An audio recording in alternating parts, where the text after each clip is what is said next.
യേശു ആരിലും വലിയവൻ വലിയവൻ.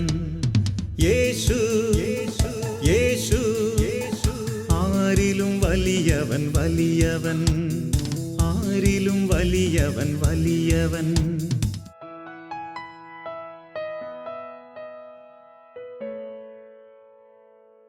യേശുവേ നന്ദി, യേശുവേ സ്തുതി. പരിശുദ്ധാത്മാവേ നന്ദി, പരിശുദ്ധാത്മാവേ സ്തുതി. കരമടിച്ചൊന്നു ചേർന്ന് നമുക്ക് യേശുവിനെ പാടി ആരാധിക്കാം.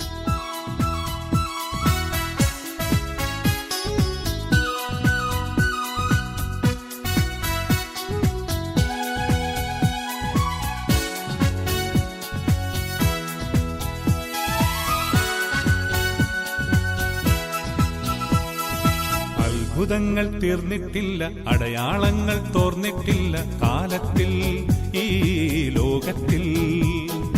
അത്ഭുതങ്ങൾ തീർന്നിട്ടില്ല, അടയാളങ്ങൾ തോർന്നിട്ടില്ല കാലത്തിൽ, ഈ ലോകത്തിൽ. ദൈവശക്തി കുറഞ്ഞിട്ടില്ല, ദൈവത്തിൻ കൈതാന്നിട്ടില്ല ലോകത്തിൽ, ഈ കാലത്തിൽ. Hallelujah, hallelujah. യേശുവേ നന്ദി, യേശുവേ സ്തുതി. യേശുവേ എന്ന കർത്താവേ, ഈ ജനത്തിനു മേൽ അഭിഷേകം പകരണമേ. അങ്ങേ പാടി സ്തുതിക്കുന്നു, ആരാധിക്കുന്നു. ഈ സമൂഹത്തിനു മേൽ ആത്മാവിൻ്റെ ശക്തിയും അഭിഷേകവും പകരണമേ. രോഗിയെ സൗഖ്യമാക്കണമേ, ബന്ധിതരെ വിടുവിക്കണമേ. ഹല്ലേലൂയ. യേശുവേ നന്ദി, യേശുവേ സ്തുതി. യേശുവേ നന്ദി. Hallelujah, hallelujah. യേശുവേ നന്ദി, യേശുവേ സ്തുതി. പരിശുദ്ധാത്മാവേ നന്ദി. ആമേൻ. സങ്കീർത്തനം 105:24. ദൈവം തൻ്റെ ജനത്തെ സന്താന പുഷ്ടി ഉള്ളവരാക്കി മാറ്റി. ദൈവം തൻ്റെ ജനത്തെ സന്താന പുഷ്ടി ഉള്ളവരാക്കി മാറ്റി. സന്താന സൗഭാഗ്യമില്ലാതെ വേദനിക്കുന്ന ഒത്തിരി ഭാര്യ ഭർത്താക്കന്മാരുണ്ട്. നമ്മുടെ ധ്യാനങ്ങളിലും കൺവെൻഷനിലും അനേകം പേര് വന്ന് മക്കളില്ല ധ്യാനിച്ച് പ്രാർത്ഥിക്കുന്നുണ്ട്. അനേകരെ കർത്താവ് കരുണയോടെ അനുഗ്രഹിച്ച് മക്കളെ കൊടുത്തു കഴിഞ്ഞു. 5 വർഷം, 8 വർഷം, 10 വർഷമൊക്കെ ആയവർക്ക്, 20 വർഷം വരെ ആയവർക്ക് കർത്താവ് മക്കളെ കൊടുത്ത അനുഭവങ്ങൾ പറയുവാനുണ്ട്. മക്കൾ ദൈവത്തിൻ്റെ ദാനമാണ്. മക്കളുടെ സമൃദ്ധി നന്മയുടെയും അനുഗ്രഹത്തിൻ്റെയും ഐശ്വര്യത്തിൻ്റെയും അടയാളം തന്നെയാണ്. ഈ അടുത്ത നാളിൽ ഞാൻ വായിച്ചു, ഒരു ദിവസം ഈ ഭാരതത്തിൽ 1.5 ലക്ഷത്തോളം കുഞ്ഞുങ്ങൾ അബോർട്ട് ചെയ്യപ്പെടുന്നു. 1.5 ലക്ഷത്തോളം കുഞ്ഞുങ്ങളെ അബോർഷൻ ചെയ്ത് കൊല്ലുന്നു എന്നാണ് കണക്ക് പറയുന്നത്. അപ്പോൾ ഒരു വർഷം കോടിക്കണക്കിന് കുഞ്ഞുങ്ങൾ ഈ ഭാരതത്തിൻ്റെ മണ്ണിൽ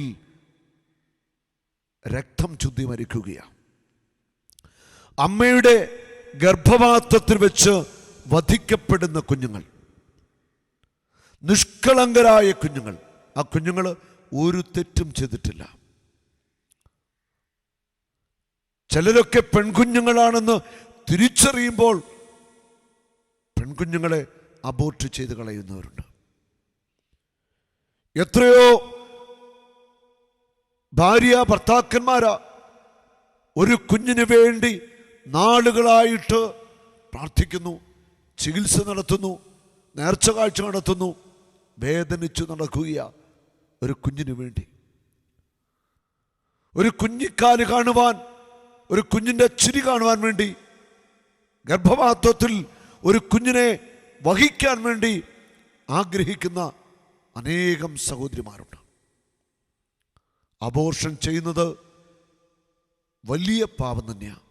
ഈ കുഞ്ഞുങ്ങളുടെ, വധിക്കപ്പെട്ട കുഞ്ഞുങ്ങളുടെ നിഷ്കളങ്ക രക്തം നിങ്ങൾക്കെതിരെയുള്ള സാക്ഷ്യമായിരിക്കും. ഒരിക്കലും അബോർഷൻ ചെയ്യുകയോ ചെയ്യിക്കുകയോ അതിനെ പ്രേരിപ്പിക്കുകയോ ചെയ്യുവാനായിട്ട് പാടില്ല.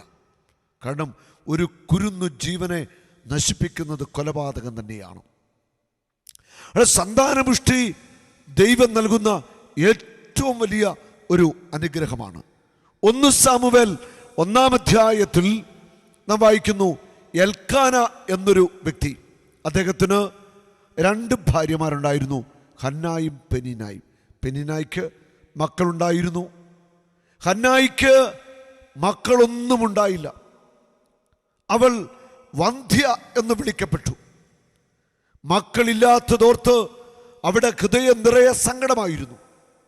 ഒത്തിരിയേറെ നൊമ്പരങ്ങളിലൂടെ, വേദനയിലൂടെ, ഒറ്റപ്പെടലിലൂടെ ഹന്ന കടന്നുപോയി. മക്കളില്ലാതിരുന്നിട്ടും എൽക്കാന ഹന്നായെ ഒത്തിരിയേറെ സ്നേഹിച്ചിരുന്നു.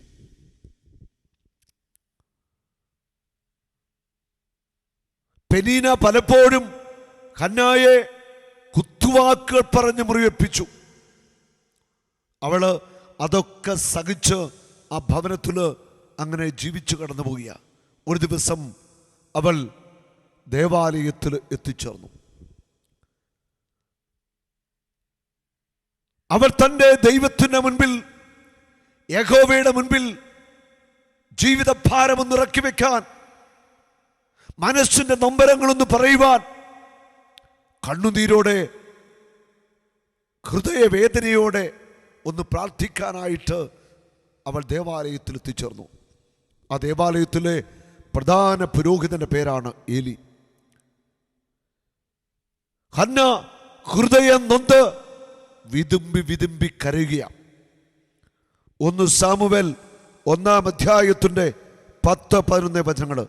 അവൾ കർത്താവിനോട് ഹൃദയം നൊന്ത് കരഞ്ഞു പ്രാർത്ഥിച്ചു.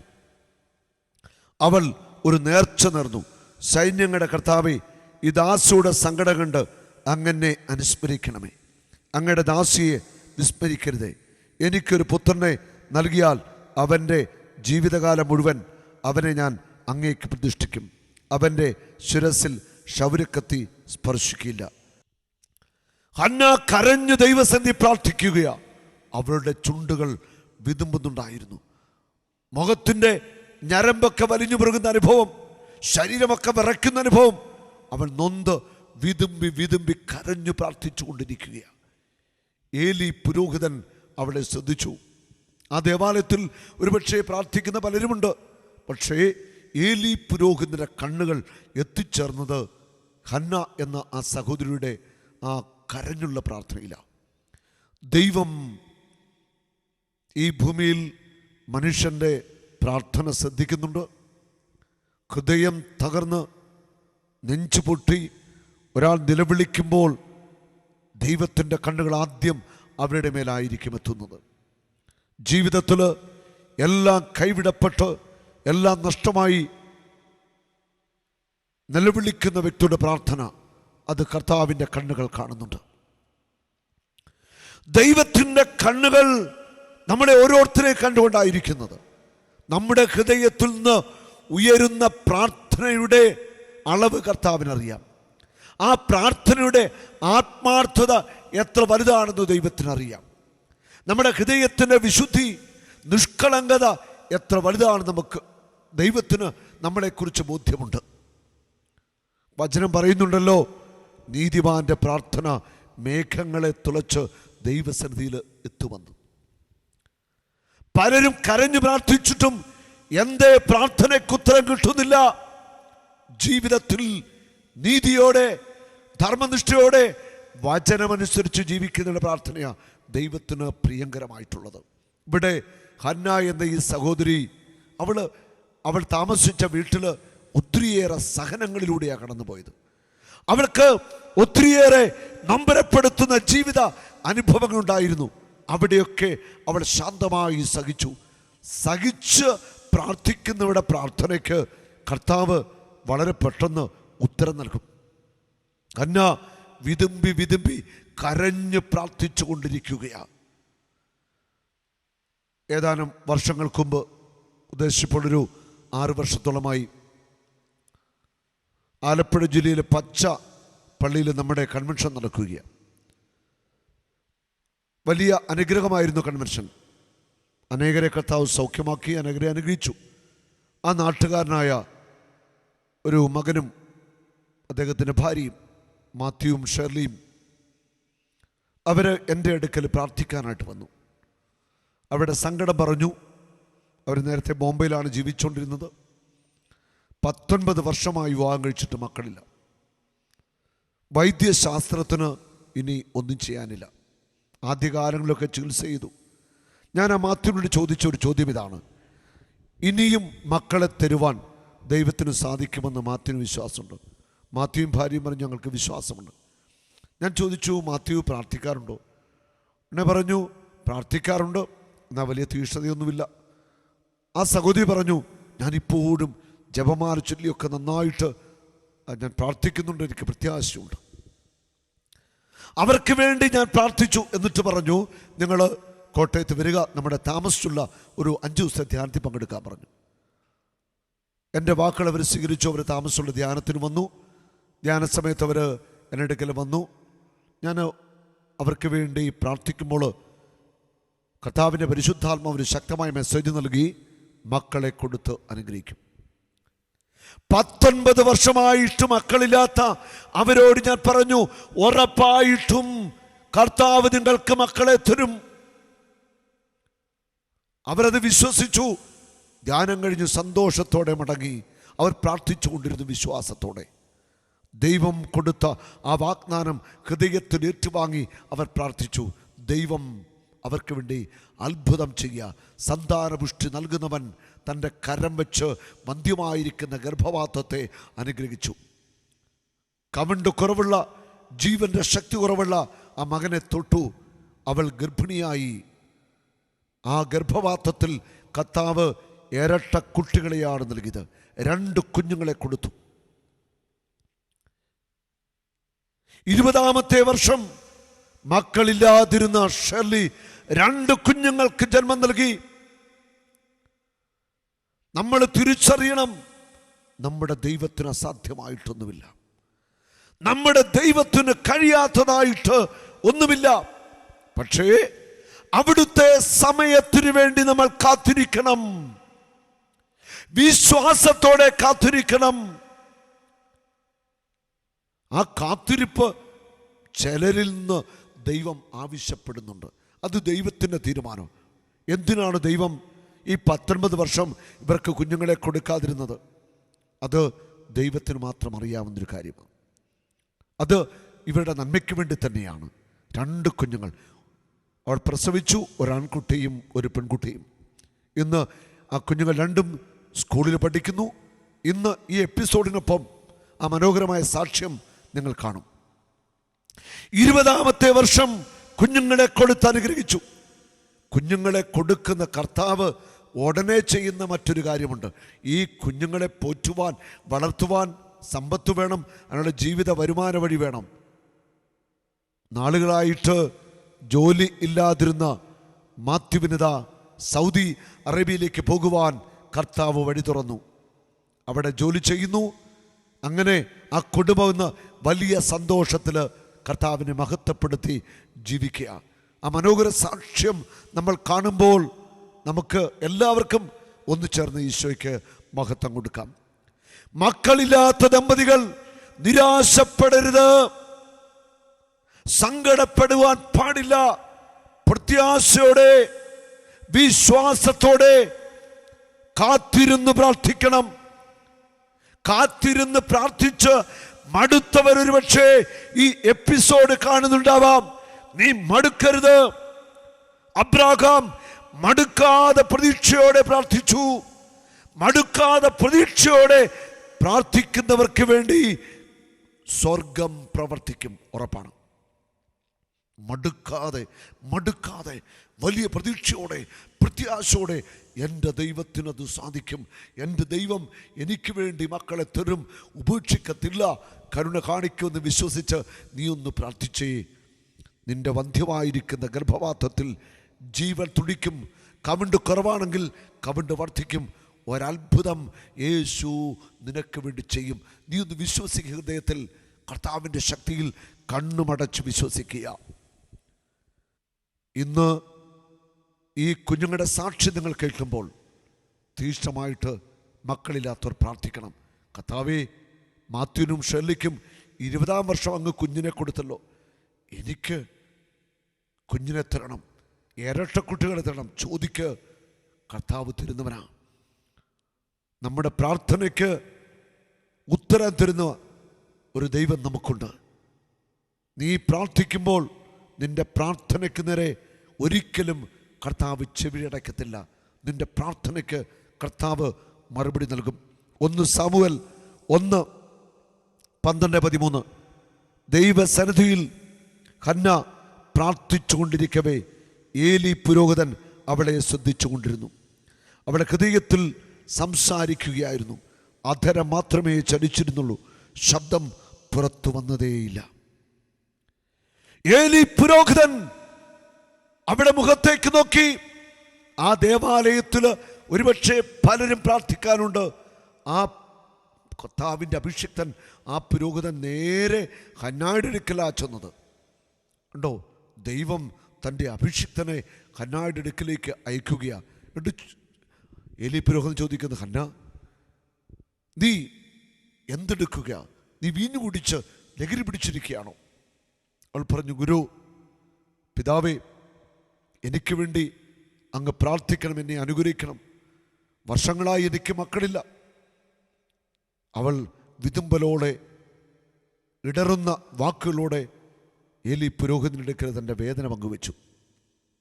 പുരോഹിതൻ അവളെ അനുഗ്രഹിച്ചിട്ട് പുരോഹിതൻ കൊടുക്കുന്ന വാക്ക്, അപ്പോൾ ഏലി പുരോഹിതൻ പറഞ്ഞു, സമാധാനമായി പോവുക, ഇസ്രായേലിൻ്റെ ദൈവം നിന്റെ പ്രാർത്ഥന സാധിച്ചു തരട്ടെ. അവൾ പ്രതിവചിച്ചു, ഈ ദാസിക്ക് അങ്ങയുടെ കൃപാകടാക്ഷമുണ്ടാകട്ടെ. അനന്തരം അവൾ പോയി ഭക്ഷണം കഴിച്ചു. പിന്നീട് ഒരിക്കലും അവളുടെ മുഖം മ്ലാനമായിട്ടില്ല. കർത്താവിൻ്റെ അഭിഷിക്തൻ പറഞ്ഞു, നിന്റെ ഈ ആഗ്രഹം സ്വർഗത്തിലെ ദൈവം സാധിച്ചു തരട്ടെ. അവൾ വിശ്വസിച്ചു. അവൾ ഹൃദയത്തിൽ അത് ഏറ്റെടുത്തു. അവൾ കണ്ണടച്ചുകൊണ്ട് വിശ്വസിച്ചു, എൻ്റെ ദൈവം എനിക്ക് മക്കളെ തരും. പിന്നെ അവളുടെ മുഖം പിന്നീട് ഒരിക്കലും മ്ലാനമായി തീർന്നില്ല. അവൾ പിന്നെ കരഞ്ഞില്ല. അവൾ ഹൃദയത്തിൽ വിശ്വസിച്ചു. ഈ വിശ്വാസമാണ് നമുക്ക് എല്ലാ കാര്യത്തിലും, മക്കളുണ്ടാകുന്ന കാര്യത്തിൽ മാത്രമല്ല, നമ്മുടെ ജീവിതത്തിൻ്റെ എല്ലാ കാര്യങ്ങളിലും ഈ വിശ്വാസം ഉണ്ടാകണം. ഹൃദയത്തിൽ ഉറപ്പിക്കപ്പെട്ട ഒരു വിശ്വാസം. എൻ്റെ കർത്താവ് എന്നെ ഉപേക്ഷിക്കത്തില്ല. എൻ്റെ യേശു എനിക്ക് വേണ്ടി പ്രവർത്തിക്കും. എൻ്റെ യേശു മക്കളെ തരും. എൻ്റെ യേശു തലമുറകളെ തരും. എൻ്റെ മക്കളുടെ വിദ്യാഭ്യാസ അനുഗ്രഹം. എൻ്റെ യേശു എൻ്റെ കടബാധ്യത ഏറ്റെടുക്കും. എൻ്റെ യേശു എനിക്കൊരു ഭവനം നൽകും. എൻ്റെ യേശു എനിക്ക് ജീവിതത്തിൽ നഷ്ടപ്പെട്ടതെല്ലാം ഇരട്ടിയായി തിരിച്ചു തരുമെന്ന് കണ്ണുമടച്ചു നീ വിശ്വസിക്കണം. വിശ്വസിക്കുന്ന നീ ദൈവത്തിൻ്റെ വചനമനുസരിച്ച് ഒന്ന് ജീവിക്കുകയും കൂടി ചെയ്താൽ മതി. നിനക്ക് വേണ്ടി കർത്താവ് പ്രവർത്തിക്കാനായിട്ട് പോകുക. കർത്താവ് ഹന്നായെ അനുഗ്രഹിക്കുക. അവൾ ഗർഭിണിയായി. അവൾക്ക് ആദ്യത്തെ പുത്രൻ ജനിച്ചു. അവൻ്റെ പേരാണ് സാമുവൽ. സാമുവലിനെ ഹന്ന ദൈവത്തിൻ്റെ വേലയ്ക്കായിട്ട് സമർപ്പിച്ചു. ഹന്ന 6 കുഞ്ഞുങ്ങളെ പ്രസവിച്ചുവെന്നാണ് നമ്മൾ സാമുവലിൻ്റെ പുസ്തകത്തിൽ വായിക്കുന്നത്. നോക്കുക, 6 കുഞ്ഞുങ്ങളെ കൊടുത്ത് ഹന്നായെ ദൈവം അനുഗ്രഹിച്ചു. വന്ധ്യമായിരിക്കുന്ന നിന്റെ ഗർഭപാത്രത്തിൽ കുഞ്ഞുങ്ങൾ പിറക്കും.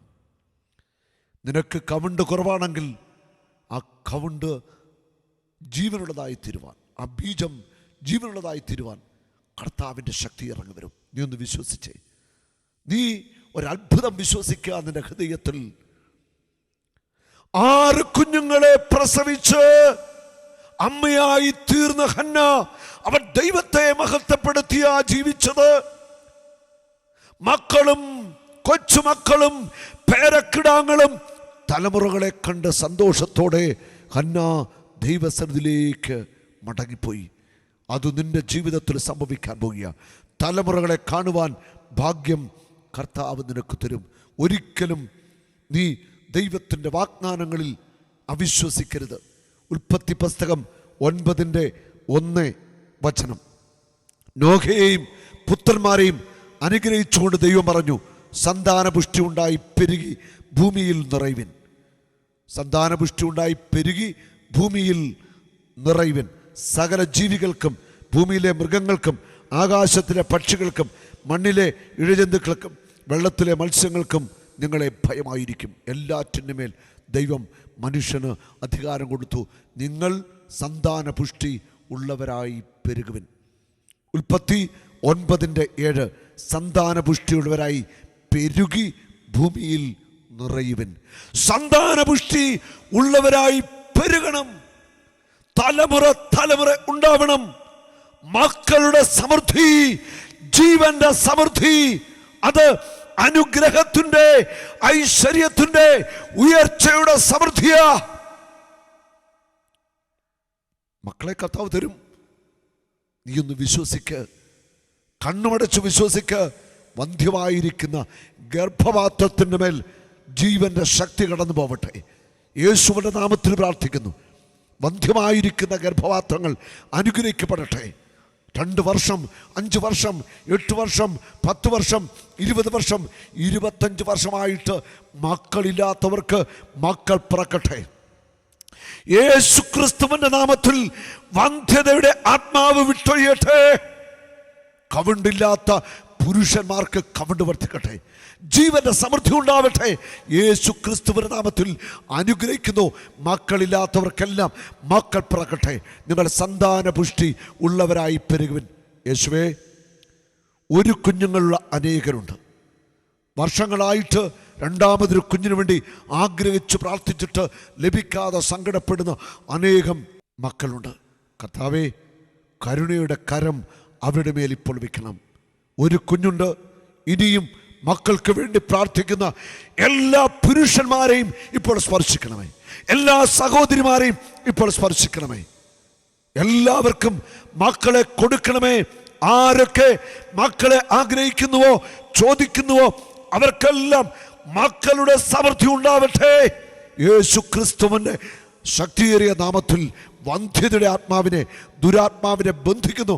കുടുംബ ശാപങ്ങൾ, അനുഗ്രഹ തടസ്സങ്ങൾ വിട്ടുമാറട്ടെ. എല്ലാവർക്കും മക്കളുടെ സമൃദ്ധി ഉണ്ടാവട്ടെ. യേശുവിൻ്റെ അത്ഭുത നാമത്തിൽ തന്നെ ആമേൻ. ഇത് മാത്യു, ഇത് ഷേർലി, ഇത് അമല്, ഇത് ഏഞ്ചല്. ഹല്ലേലൂയ. ഇവരെ വിവാഹ പച്ച അടുത്ത പച്ചയിലാണ് വീട്. അവിടെ പച്ചയിൽ ഞാനൊരു ബൈബിൾ കൺവെൻഷൻ നടത്തിയിരുന്നു 2011 അല്ലേ, 11. അന്ന് കൺവെൻഷൻ്റെ സമയത്ത് ഇവർ എൻ്റെ അടുക്കൽ വന്നു. ഇങ്ങനെ പറഞ്ഞു, വിവാഹം കഴിഞ്ഞിട്ട് 19 വർഷമായി, മക്കളില്ല. ഞാൻ അവർക്ക് വേണ്ടി പ്രാർത്ഥിച്ചു. ഞാൻ പറഞ്ഞു, അന്ന് നമ്മുടെ ധ്യാനം, താമസമുള്ള ധ്യാനം നടക്കുന്നത് പാമ്പാടി ഗുഡ് ന്യൂസിലാണ്. ഞാൻ പറഞ്ഞു, അങ്ങോട്ട് പോവാ, ഒരു ധ്യാനം കൂടെ കർത്താവ് അനുഗ്രഹിക്കുന്നു പറഞ്ഞു. ഇവർ രണ്ടുപേരുടെ അതിൻ്റെ പിറ്റേ മാസം തന്നെ അവിടെ ധ്യാനത്തിന് വന്നു, പ്രാർത്ഥിക്കാൻ വന്നു. ഇവർക്ക് വേണ്ടി പ്രാർത്ഥിക്കുമ്പോൾ കർത്താവ് എന്ന മെസ്സേജ് ഇതാണോ, ഉറപ്പായിട്ടും മക്കളെ കൊടുക്കും. ഹല്ലേലൂയ, ശരിയല്ലേ? ഉറപ്പായിട്ടും മക്കളെ കൊടുക്കുന്ന കർത്താവ് കൊടുത്ത മെസ്സേജ്. ധ്യാനം കൂടിയിട്ട് ഇവർ മടങ്ങിപ്പോയി. പിന്നെ അതിൽ താമസിച്ചില്ല. ഷെർലിയെ അനുഗ്രഹിച്ചു. അവൾ ഗർഭിണിയായി.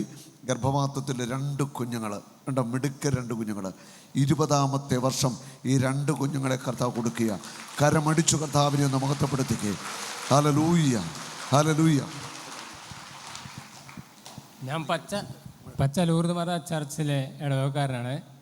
ഞാൻ കല്യാണം കഴിഞ്ഞത് 1992 കല്യാണം കഴിഞ്ഞിട്ട് 2012 ജൂലൈ 10 തീയതിയാണ് 2 പിള്ളേരുണ്ടാകുന്നത്. 20 വർഷത്തിന് ശേഷം 2 പിള്ളേരെ തന്ന അനുഗ്രഹിച്ച ദൈവത്തിന് 1000 നന്ദി ആദ്യമേ അതിന് രേഖപ്പെടുത്തുകയാണ്. ഏറ്റവും 1000 നന്ദി ദൈവത്തിന്. ഞാൻ പല ധ്യാനങ്ങളും കൂടി ബോംബെയിലായിരുന്നു. ഞാൻ ബോംബെ വെച്ച് കല്യാണം കഴിച്ചു. 12 നമ്മുടെ താബോർ ആശ്രമം എന്ന് പറഞ്ഞ ബോംബെയിലുണ്ട്, കല്യാൺ രൂപത്തിൽ താഴെ. അവിടെ ഞങ്ങൾ ആദ്യം ധ്യാനം കൂടി. അവിടെ ധ്യാനം കൂടിയപ്പോഴും എല്ലാ അച്ഛന്മാരും ധ്യാനഗുരുക്കളും പറയുന്നത്, നിങ്ങൾക്ക് പിള്ളേരുണ്ടാവും 3 പിള്ളേരുണ്ടാവും എന്ന് ഉറപ്പിച്ചു. പക്ഷേ പിള്ളേരെ കിട്ടാനായിട്ട് ഇത്രയും വർഷം കാത്തിരിക്കണമെന്ന് ഞാൻ പ്രതീക്ഷിച്ചില്ല. ഞാൻ അവിടെ നിന്ന് 1995 സൗദിക്ക് പോയി. ഓരോ വർഷം വരുമ്പോഴും ഗർഭിണിയാവും, അബോർഷനായി പോകും. ഓരോ വർഷം അങ്ങനെ 5ഉം 6ഉം അബോർഷനായിട്ടും. പിന്നെ ഞാൻ മടുത്തു. 13 വർഷം ജോലി ചെയ്ത ശേഷം ഞാൻ തിരിച്ചു പോന്നു. കാരണം ആർക്കും വേണ്ടി അധ്വാനിക്കണം, പിള്ളേരില്ലാത്ത അധ്വാനിക്കേണ്ട ക്രിയേറ്റില്ലാത്ത. അതുകൊണ്ട് ജോലിയെല്ലാം ഉപേക്ഷിച്ച് ഞാൻ നാട്ടിൽ വന്ന് ബോംബെയിൽ നിന്ന് ഷിഫ്റ്റായിട്ട് ഇവിടെ വന്നിട്ട് ഞാൻ സാവു ബ്രദറിൻ്റെ ധ്യാനം കൂടാൻ 2011 2011 ഏപ്രിൽ മാസത്തിൽ ഞാൻ വന്ന് ധ്യാനം കൂടി. ഏപ്രിൽ മാസത്തിൽ ധ്യാനം കൂടുമ്പോൾ ഞാനൊരു വീട് പണി ആരംഭിച്ചിരുന്നു ഞങ്ങളുടെ അടുത്ത് തന്നെ. ആ വീട് പണി ആരംഭിക്കുമ്പോൾ ആ വീട് പണിയും പൂർത്തിയാകണം, പിള്ളേരുമില്ല, വീട് പണി വെക്കണോ വേണ്ടോ എന്നുള്ള തീരുമാനത്തിൽ ഇങ്ങനെ ധ്യാനം കൂടുന്നതും, ധ്യാനം കൂടി കഴിഞ്ഞപ്പോൾ സഹോദരർ എന്നോട് പറഞ്ഞു, നിങ്ങൾക്ക് എന്തായാലും പിള്ളേരുണ്ടാകാതിരിക്കത്തില്ല, പിള്ളേരുണ്ടാകുമെന്ന് പറഞ്ഞു. ഉണ്ടാകുമെന്ന് പ്രാർത്ഥിക്കുമ്പോൾ സഹോദരർ പിന്നെ 2-3 പ്രാവശ്യം പ്രാർത്ഥിച്ചപ്പോഴും സഹോദരർ ഇത് തന്നെയാണ് പറയുന്നത്. അങ്ങനെ 2012 ജൂലൈ 10-ാം തീയതി 2 പിള്ളേരെ തന്ന് അനുഗ്രഹിച്ചു. അങ്ങനെ അതിനു മുമ്പ് ഞാൻ പിള്ളേരെ അഡോപ്റ്റ് ചെയ്യാനായിട്ട്, ദത്തെടുക്കാനായിട്ട് ഞാനിവിടെ എറണാകുളത്ത് കളമശ്ശേരി എന്ന് പറഞ്ഞൊരു സ്ഥലമുണ്ട്. കളമശ്ശേരിയിൽ രാജഗിരി ഹോസ്പിറ്റലിൽ എൻ്റെ ഒരു കസിനുണ്ട്. എൻ്റെ അനിയനാണ്, ഫാദറാണ്. ഫാദറിൻ്റെ കെയർ ഓഫിൽ ഞാൻ അവിടെ പോയി ഒരു കൊച്ചിനെ ദത്തെടുക്കാനായിട്ട് തീരുമാനിച്ചു. ദത്തെടുക്കാനായിട്ട് അവിടെ ചെന്ന് കഴിഞ്ഞപ്പോൾ അതിൻ്റെ പ്രൊസീജിയർ കാണുമ്പോൾ പല നമ്മൾ ഓരോ കാര്യങ്ങൾ കൊടുക്കുമ്പോഴും ഇത് കൊണ്ടുപോകുക 450ാമത്തെ വെയിറ്റിംഗ് ലിസ്റ്റ് എനിക്ക് കിട്ടി പിള്ളേരെ ദത്തെടുക്കാനായിട്ട്. അതിൻ്റെ എന്തോ കുഴപ്പം കൊണ്ട് അതെനിക്ക് സാങ്ഷൻ ആയില്ല. ഞാൻ അവിടെ ഉപേക്ഷിച്ച് കഴിഞ്ഞാണ് ധ്യാനം കൂടുന്നത്. ധ്യാനം കൂടി കഴിഞ്ഞ് 2 പിള്ളേരെ ദൈവം അനുഗ്രഹിച്ച്. ഇതിൽ ഞാൻ എന്താ അനുഗ്രഹിക്കണം എനിക്ക് പറയാൻ പറ്റില്ല. പക്ഷേ പിള്ളേർ വന്ന ശേഷം 1 വർഷക്കാലം ഞാൻ ജോലിയില്ലാതെ പിള്ളേരെ നോക്കിക്കൊണ്ടിരിക്കുക. പിള്ളേരെ നോക്കാൻ ഞങ്ങൾ 2 പേരേ ഉള്ളൂ, വേറെ ആരുമില്ല. 2 പിള്ളേരുണ്ട്, ഒരാളെ എടുക്കണം, 2 പേരെ കഴിഞ്ഞ് ആരെടുക്കുന്ന കൺട്രിബ്യൂഷൻ ഇരിക്കുമ്പോഴാണ് ഗൾഫിൽ നിന്ന് പിന്നെയും വിളി വരുന്നത്. വിളി വരുമ്പോൾ ഞാൻ പോകണ്ടോ എന്ന് ഇങ്ങനെ ആലോചിച്ച് നോക്കുമ്പോൾ എങ്ങനെ പോകും, പോയാൽ കൊച്ചുങ്ങളെ നോക്കാൻ ആരുമില്ല. അങ്ങനെ ഇരിക്കുമ്പോൾ ചേട്ടനോട് ഞാൻ ഇങ്ങനെ പറഞ്ഞപ്പോൾ ചേട്ടൻ പറഞ്ഞു, നീ നോക്കിയോ, ഞാൻ നോക്കിക്കോളാം എന്ന് പറഞ്ഞു. അങ്ങനെ ഇപ്പം 2ാമതും കുഞ്ഞുങ്ങളെ വളർത്താനുള്ള ഒരു സാഹചര്യം ദൈവം അനുഭവിച്ചു തന്നു. 5 വർഷമായിട്ട് ഞാനിപ്പം വീണ്ടും സൗദിയിലാണ്. അങ്ങനെ തന്ന ദൈവം പിള്ളേരെ തന്നാൽ വളർത്താനൊരു വഴിയും ദൈവം തരുമെന്ന് ഇപ്പം ആ ഒരു എനിക്ക് ഉറപ്പായി. കാരണം ഇതിനെ പാല് കൊടുക്കാൻ പോലും വഴിയില്ലാതെ 2 പിള്ളേർക്ക് നമ്മുടെ പാൽപ്പൊടി വാങ്ങാൻ പോലും പൈസ ഇല്ലാതെ നിൽക്കുന്ന സമയത്താണ് ഈ സമയം നമുക്ക് ഈ ജോലിയും കൂടെ ശരിയാകുന്നത്. അങ്ങനെ ദൈവം 1000 ഇപ്പോഴും നന്ന് അനുഗ്രഹിച്ചുകൊണ്ടിരിക്കുന്നു. ഓരോ പ്രൊമോഷൻ എനിക്ക് കിട്ടിക്കൊണ്ടിരിക്കുന്നു. എല്ലാം ദൈവത്തിന് 1000 നന്ദി പറഞ്ഞുകൊണ്ട് 1000 എത്ര നന്ദി പറഞ്ഞാലും ദൈവത്തിന് മതിവരാത്ത അനുഗ്രഹം നമുക്ക് തന്നുകൊണ്ടിരിക്കുന്നു. ഇപ്പം വീടും പൂർത്തിയായി, എല്ലാം നമ്മളിപ്പം സുഖമായിട്ടിരിക്കുന്നു. ഇപ്പം ഹല്ലേലൂയ. ഞാൻ ഇച്ചിരി മുമ്പേ പറഞ്ഞില്ലേ, മക്കളെ ദൈവം തന്നാൽ അവരെ വളർത്താനുള്ള വഴിയും ദൈവം തരും പറഞ്ഞു. ഞാൻ ഉറപ്പാണ്, മക്കളെ ദൈവം തന്നോ അടുത്ത വഴി നമുക്ക് ഉറപ്പായിട്ട് തരുന്നത്. മക്കളുടെ എണ്ണം കൂടുന്നതനുസരിച്ച് ഉയർച്ച, അഭിവൃദ്ധി, നന്മ നമുക്ക് തരും. മാതാപിതാക്കളെ പ്രാർത്ഥിക്കുന്നവരായാൽ മാത്രം മതി, ദൈവം വഴികളെ നമുക്കിവിടെ തുറന്നുകൊണ്ടിരിക്കും. ഞാൻ ഇന്നും ഓർക്കുന്നുണ്ട്, ഈ കുഞ്ഞുങ്ങളെ പൊടിക്കുഞ്ഞുങ്ങളായിരിക്കണം ഉണ്ടായിക്കഴിഞ്ഞിട്ട് എടത്വ കൺവെൻഷൻ നടക്കുമ്പോൾ ഇവർ 2 പേരുടെ അവിടെ സാക്ഷ്യം പറയാനായിട്ട് വന്നു. വലിയൊരു ജനക്കൂട്ടത്തിന് മുമ്പിൽ സ്റ്റേജിൽ കയറുന്നിട്ട് 2 പേരും ഒന്നും പറഞ്ഞില്ല. 2 പേരിൽ ഈ കുഞ്ഞുങ്ങളുമായിട്ട് 2 പേരും കരഞ്ഞുകൊണ്ട് നിൽക്കുക. അന്ന് ഇവർക്ക് കൊണ്ട് ഞാൻ സാക്ഷ്യം പറഞ്ഞു. ഹല്ലേലൂയ. അതൊരനുഭവമായിരുന്നു. നോക്കുക, 20ാമത്തെ വർഷം ഈ 2 കുഞ്ഞുങ്ങളെ നൽകി അനുഗ്രഹിച്ച ദൈവത്തിൻ്റെ സ്നേഹം. കർത്താവിന് അസാധ്യമായിട്ട് എന്തെങ്കിലും ഉണ്ടോ? ഇല്ല. നമ്മുടെ ദൈവം വലിയവനാ. വൈദ്യശാസ്ത്രം പറയുന്നു മക്കളുണ്ടാവത്തില്ല, എല്ലാവരും പറയുന്നു മക്കൾ ജനിക്കത്തില്ല, കൗണ്ടില്ല, അതാണ് ഇതാണെന്നൊക്കെ പറയും. നിങ്ങൾ അത് വിശ്വസിക്കാൻ വരട്ടെ. സർവശക്തനായ കർത്താവിന് മക്കളെ തന്ന് അനുഗ്രഹിക്കാൻ സാധിക്കും. ഈ സമൂഹത്തിൽ മക്കളില്ലാത്ത ദമ്പതികൾ സങ്കടപ്പെടരുത്. ഇത് ഏറ്റവും വലിയ സാക്ഷ്യമാണ്. വൈദ്യശാസ്ത്രം ഒരിക്കലും മക്കളുണ്ടാവത്തില്ല, പക്ഷേ മക്കളെ തരുവാൻ ജീവൻ്റെ ഉടയവനായ കർത്താവിന് സാധിക്കും. ആ വിശ്വാസത്തിലേക്ക് നിങ്ങൾ വരണം. ഹല്ലേലൂയ. ഒരു നിമിഷം ഒന്ന് വലതുകരം പിടിച്ച് ഈ കുടുംബത്തെ നമുക്കൊന്ന് അനുഗ്രഹിച്ച് പ്രാർത്ഥിക്കാം. യേശുവേ, ഞങ്ങളെല്ലാവരും ഒന്ന് ചേർന്ന് ഈ കുടുംബത്തെ അനുഗ്രഹിക്കുന്നു. ഈ കുഞ്ഞുങ്ങൾ വലിയ അനുഗ്രഹമാവട്ടെ. യേശുവേ നന്ദി, യേശുവേ സ്തുതി. കർത്താവ് ഇതിൻ്റെ ആത്മാവാലും ജ്ഞാനത്താലും ഒക്കെ നിറയട്ടെ. ആമേൻ. ആരിലും വലിയവൻ വലിയവൻ യേശു, യേശു. ആരിലും വലിയവൻ വലിയവൻ, ആരിലും വലിയവൻ വലിയവൻ.